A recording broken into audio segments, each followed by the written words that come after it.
এই 3 দফা দাবি শুধুমাত্র বিডিআর পরিবারের নয়।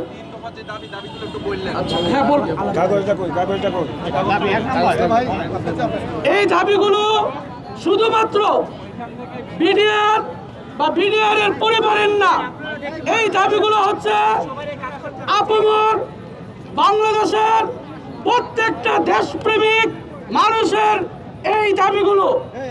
এই দাবিগুলোর মধ্যে একটি অন্যতম দাবি হচ্ছে আমরা গত 10 মাস যাবত আন্দোলন সংগ্রাম করার মাধ্যমে একটি কমিশন গঠন করার জন্য সরকারকে বলি এবং হাইকোর্ট একটি কমিশন গঠন করার জন্য সরকারকে ডিরেকশন দেয়, কিন্তু একটি কমিশন গঠন ঠিকই হয়েছে, কিন্তু কমিশন এখন পর্যন্ত সম্পূর্ণরূপে পরাধীন একটি কমিশন। কারণ হচ্ছে এই কমিশনে যেই 2টি ক্লজ দেওয়া হয়েছে যে বিগত ফ্যাসিস্ট সরকারের আমলের যত রায়, যত মামলা, সকল মামলা নাকি অক্ষুণ্ণ থাকবে, বহাল থাকবে। তাহলে ওই ফ্যাসিস্ট সরকার এখনো কি বহাল আছে কিনা আমার সন্দেহ আছে। এই কমিশনের মাধ্যমে আমি যতটুকু বুঝতে পারছি যে ওই ফ্যাসিস্টের পিতাত্তারা এখনো বাংলাদেশের প্রত্যেকটা ইউনিয়নে, প্রত্যেকটা থানায়, প্রত্যেকটা জেলায়, প্রত্যেকটা বিভাগে, প্রত্যেকটা সচিবালয়ের মন্ত্রণালয়ে বসে আছে বলে আমি মনে করি। এই পিতাত্তাদেরকে আগে দমন করতে হবে।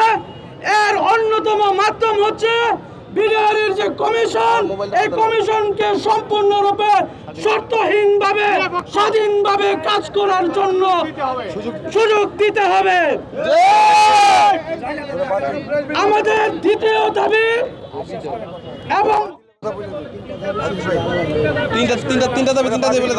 আমরা আমাদের 3টি দাবি আমি বলছি। 1 নম্বর দাবি হচ্ছে বাংলাদেশ রাইফেলসকে 18,519 জন বিডিআর সদস্যকে চাকরিচ্যুত করার মাধ্যমে পুরো বাহিনীকে ধ্বংস করা হয়েছে। সেই সকল প্রত্যেকটা সদস্যকে চাকরিতে পুনর্বহাল করতে হবে। আমাদের 2 নম্বর দাবি হচ্ছে স্বাধীন কমিশনের জন্য অনেক মার খেয়েছি, রাস্তায় এসেছি, একটি স্বাধীন কমিশন স্বাধীনভাবে কাজ করার জন্য স্বাধীন করতে হবে। এখানে কোনো ধরনের ক্লজ, সেমি ক্লজ থাকবে না। বিগত সালের যে ধারাগুলো দেওয়া হয়েছে যে অক্ষুণ্ণ থাকবে পিলখানা মামলা, তা উল্টো করতে হবে। যা হচ্ছে 2-এর উমো ধারা, 2 নম্বর ক্লজের উমো বাতিল করতে হবে।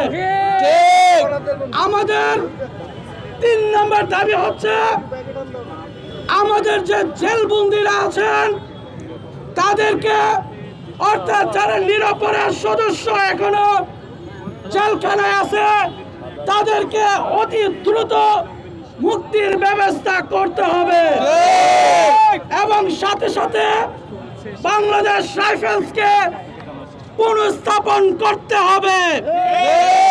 কারণ এই বাংলাদেশ রাইফেল হচ্ছে 2 জন বীর শ্রেষ্ঠের, এই বাংলাদেশ রাইফেলসে 2 জন বীর শ্রেষ্ঠ ছিল, 38 জন বীর উত্তম ছিলেন।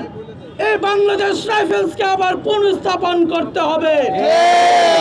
বাংলাদেশের বর্ডার নত যেন কোনো বর্ডার থাকতে পারবে না। আমাদের এই 3টে দাবি শুধুমাত্র এই বিডিআর সদস্যদের দাবি না, এই 3টি দাবি হচ্ছে 18,000 মানুষের। এই 3টি দাবি হচ্ছে বাংলাদেশ পন্থী